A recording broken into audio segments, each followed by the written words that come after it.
ಎಲ್ರಿಗೂ ನಮಸ್ಕಾರ. ಶ್ರಾವಣ ಮಾಸದಲ್ಲಿ ನಾನ್ ವೆಜ್ ತಿನ್ನಲ್ಲ ಅಂದವರಿಗೆ ಇವತ್ತು ಒಂದು ಒಳ್ಳೆಯ ವೆಜ್ ರೆಸಿಪಿ ಮಾಡಿ ತೋರಿಸ್ತೇನೆ. ಸಿಂಪಲಾದ ಮಶ್ರೂಮ್ ಗ್ರೇವಿ ನಾಟಿ ಸ್ಟೈಲ್ ಹೇಗೆ ಮಾಡೋದಂತ ಹೇಳಿಕೊಡ್ತೇನೆ. ಇದನ್ನು ತಿಂದರೆ ನೀವು ನಾನ್ ವೆಜ್ ಕೂಡ ಮರ್ತು ಹೋಗ್ತೀರಾ, ಅಷ್ಟು ಚೆನ್ನಾಗಿದೆ ಹಾಗೂ ಸುಲಭವಾಗಿ ಮಾಡಬಹುದು. ಹಾಗಿದ್ರೆ ರೆಸಿಪಿ ಶುರು ಮಾಡೋಣ ಬನ್ನಿ. ಈಗ ಒಂದು ಸಿಂಪಲ್ ಮಸಾಲೆಯನ್ನು ಮಾಡ್ಕೊಳ್ಳೋಣ. ಬೆಳ್ಳುಳ್ಳಿ, ಶುಂಠಿ, ಹಸಿಮೆಣಸಿನಕಾಯಿ, ಸೋಂಪು, ತೆಂಗಿನ ತುರಿ, ಚಕ್ಕೆ, ಲವಂಗ, ಹಾಗೆ ಗೋಡಂಬಿ, ಒಂದು ಟೊಮೆಟೊ ಮತ್ತು ದೊಡ್ಡ ಹಿಡಿಯಷ್ಟು ಕೊತ್ತಂಬರಿ ಸೊಪ್ಪು. ಇವಿಷ್ಟನ್ನು ಸ್ವಲ್ಪ ನೀರು ಹಾಕಿ ನುಣ್ಣಗೆ ಪೇಸ್ಟ್ ಮಾಡ್ಕೊಳ್ಳಿ. ಬಳಸಿರುವ ಸಾಮಗ್ರಿಗಳ ಅಳತೆಯನ್ನು ಕೆಳಗಡೆ ವಿವರಣೆಯಲ್ಲಿ ಕೊಟ್ಟಿರ್ತೇನೆ, ಅಲ್ಲಿ ಹೋಗಿ ಚೆಕ್ ಮಾಡಿಕೊಳ್ಳಿ. ಹಾಗೆ ಇಷ್ಟು ನೈಸ್ ಆದರೆ ಸಾಕು. ಇಲ್ಲೀಗ ನಾನು 2 ಪ್ಯಾಕೆಟ್ ಮಶ್ರೂಮ್ ಅಣಬೆ ತೆಗೆದುಕೊಂಡಿದ್ದೇನೆ. ಇದನ್ನು ಅಕ್ಕಿ ಹಿಟ್ಟು ಬಳಸಿ ಉಪ್ಪು ಹಾಕಿ ಸ್ವಚ್ಛವಾಗಿ ತೊಳೆದು ಕಟ್ ಮಾಡಿ ಇಟ್ಕೊಂಡಿದ್ದೇನೆ. ಇದು ನೀವು ಬೇಕಾದ ಆಕಾರಕ್ಕೆ ಕಟ್ ಮಾಡಿಕೊಳ್ಬೋದು.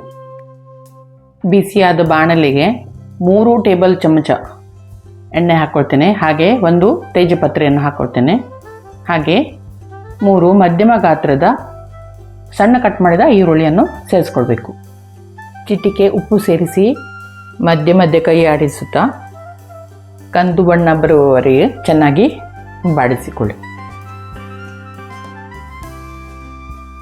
ಇದರಲ್ಲೀಗ ಮಸಾಲೆಯನ್ನು ಸೇರಿಸ್ಕೊಳ್ತೇನೆ.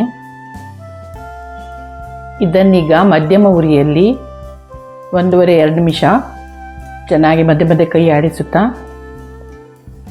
ಚೆನ್ನಾಗಿ ಫ್ರೈ ಮಾಡ್ಕೊಳ್ಬೇಕು. ಯಾಕಂದರೆ ಇದಕ್ಕೆ ಹಾಕಿದ ಮಸಾಲೆ ನಾವು ಹಸಿಯಾಗಿ ರುಬ್ಬಿರ್ತೀವಿ. ಇದಕ್ಕೆ ನಾವು ಮಶ್ರೂಮ್ ಹಾಕಿ ಚೆನ್ನಾಗಿ ಫ್ರೈ ಮಾಡ್ಕೊಳ್ಬೇಕು. ಇದು ಹಾಗೆ ಮಧ್ಯಮ ಉರಿಯಲ್ಲಿಟ್ಟು ಚೆನ್ನಾಗಿ ಫ್ರೈ ಮಾಡ್ಕೊಳ್ಬೇಕು. ಮಶ್ರೂಮ್ ಮಸಾಲೆ ಜೊತೆಗೆ ಚೆನ್ನಾಗಿ ಬೆರೆತ್ಕೊಂಡು ಮಶ್ರೂಮಲ್ಲಿ ಇರೋ ನೀರು ಬಿಡುವವರೆಗೂ ಚೆನ್ನಾಗಿ ಫ್ರೈ ಮಾಡಬೇಕು. ಹಾಗೆ ಇದರಲ್ಲಿ 2 ಚಿಟಿಕೆ ಅರಿಶಿಣ ಹಾಗೆ ರುಚಿಗೆ ಉಪ್ಪು ಸೇರಿಸಿ ಎಲ್ಲವನ್ನು ಚೆನ್ನಾಗಿ ಮಿಕ್ಸ್ ಮಾಡಿ 1 ನಿಮಿಷ ಮುಚ್ಚಿಟ್ಟು ಬೇಯಿಸಬೇಕು. ಯಾಕಂದರೆ ಮಶ್ರೂಮಲ್ಲಿರೋ ನೀರೆಲ್ಲ ಒಮ್ಮೆ ಬಿಟ್ಕೊಳ್ತದೆ. ಹಾಗಾಗಿ ಈಗ ಇದರಲ್ಲಿ 1 ಟೀ ಸ್ಪೂನ್ ಧನಿಯಾ ಪೌಡರ್, ಹಾಗೆ ಅರ್ಧ ಟೀ ಸ್ಪೂನ್ ಚಿಲ್ಲಿ ಪೌಡರ್, ಅಥವಾ ನಿಮಗೆ ಖಾರಕ್ಕೆ ತಕ್ಕಂತೆ ನೀವು ಹೆಚ್ಚು ಕಡಿಮೆ ಮಾಡ್ಕೊಳ್ಬೋದು. ಎಲ್ಲವನ್ನು ಚೆನ್ನಾಗಿ ಒಂದು ಸಲ ಮಿಕ್ಸ್ ಮಾಡಿಕೊಂಡು ಈಗ ಜಾರ್ ತೊಳೆದ ನೀರನ್ನು ಸೇರಿಸ್ಕೊಳ್ಳಿ. ಒಮ್ಮೆಲೆ ನೀರು ಜಾಸ್ತಿ ಆಗಬಾರ್ದು. ಎಲ್ಲವನ್ನು ಸರಿಯಾಗಿ ಮಿಕ್ಸ್ ಮಾಡಿ 1-2 ನಿಮಿಷ ಮುಚ್ಚಿಟ್ಟು ಬೇಯಿಸಬೇಕು.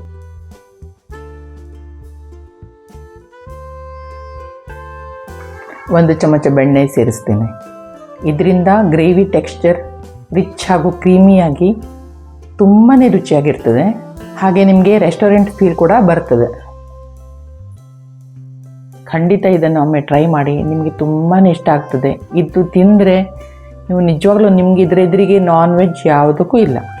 ಇಲ್ಲೀಗ ನಾನು ಡ್ರೈ ರೋಸ್ಟ್ ಮಾಡಿದ ಕಸೂರಿ ಮೆಥಿ ಹಾಕಿದ್ದೇನೆ. ನಿಮಗೆ ಬೇಡ ಅಂದರೆ ಕೊತ್ತಂಬರಿ ಸೊಪ್ಪನ್ನು ಕೂಡ ಹಾಕ್ಬೋದು. ಎಲ್ಲವನ್ನು ಸರಿಯಾಗಿ ಮಿಕ್ಸ್ ಮಾಡಿ ಮುಚ್ಚಳ ಮುಚ್ಚಿ ಒಂದು 3-4 ನಿಮಿಷ ಆದರೂ ಸಣ್ಣ ಉರಿಯಲ್ಲಿ ಚೆನ್ನಾಗಿ ಕುದಿಸಬೇಕು. ಗ್ರೇವಿ ಎಣ್ಣೆ ಬಿಟ್ಟುಕೊಳ್ಳುವವರೆಗೆ ಚೆನ್ನಾಗಿ ಕುದಿಸಿ. ಹಾಗೆ ಇದನ್ನು ಖಂಡಿತ ಒಮ್ಮೆ ಟ್ರೈ ಮಾಡಿ. ನಿಮಗೆ ಈ ರೆಸಿಪಿ ಇಷ್ಟ ಆದರೆ ಚಾನಲ್ ಸಬ್ಸ್ಕ್ರೈಬ್ ಮಾಡೋದನ್ನು ಮರಿಬೇಡಿ. ಹಾಗೆ ಫ್ರೆಂಡ್ಸ್ ಆ್ಯಂಡ್ ರಿಲೇಟಿವ್ಸಿಗೂ ಶೇರ್ ಮಾಡಿ. ನೋಡಿ ಫ್ರೆಂಡ್ಸ್, ಎಷ್ಟು ಚೆನ್ನಾಗಿ ಬಂದಿದೆ. ನೋಡಿದ್ರೆ ಗೊತ್ತಾಗ್ತದಲ್ವಾ, ತುಂಬಾ ಚೆನ್ನಾಗಿ ಬಂದಿದೆ. ರುಚಿ ಕೂಡ ಅಷ್ಟೇ ಚೆನ್ನಾಗಿದೆ. ಹಾಗಿದ್ದಲ್ಲಿ ನೀವು ವಾರದ ದಿನದಲ್ಲಿ ಕೂಡ ಈ ರೆಸಿಪಿ ಮಾಡಬಹುದು. ನೋಡಿದ್ರಲ್ಲ ಎಷ್ಟು ಸುಲಭವಾಗಿ ಈ ನಾಟಿ ಸ್ಟೈಲ್ ಮಶ್ರೂಮ್ ಗ್ರೇವಿಯನ್ನು ಮಾಡಬಹುದು. ರುಚಿ ಮಾತ್ರ ಅದ್ಭುತವಾಗಿದೆ. ಇದನ್ನು ನೀವು ಅನ್ನ ಅಥವಾ ಚಪಾತಿ ಜೊತೆ ಸವಿಯಿರಿ. ಹಾಗಿದ್ರೆ ನಾನ್ ವೆಜ್ ತಿನ್ಲಿಕ್ಕೆ ಆಗೋದಿಲ್ಲ ಅನ್ನೋ ಚಿಂತೆ ಬಿಟ್ಬಿಡಿ. ವಾರಕ್ಕೊಮ್ಮೆ ಆದರೂ ಇದನ್ನು ಮಾಡಿ ತಿಂತೀರಲ್ಲ. ಈ ನಾಟಿ ಸ್ಟೈಲ್ ಮಶ್ರೂಮ್ ಗ್ರೇವಿ ಹೇಗಿತ್ತಂತ ಕಮೆಂಟ್ ಮಾಡಿ. Thank you.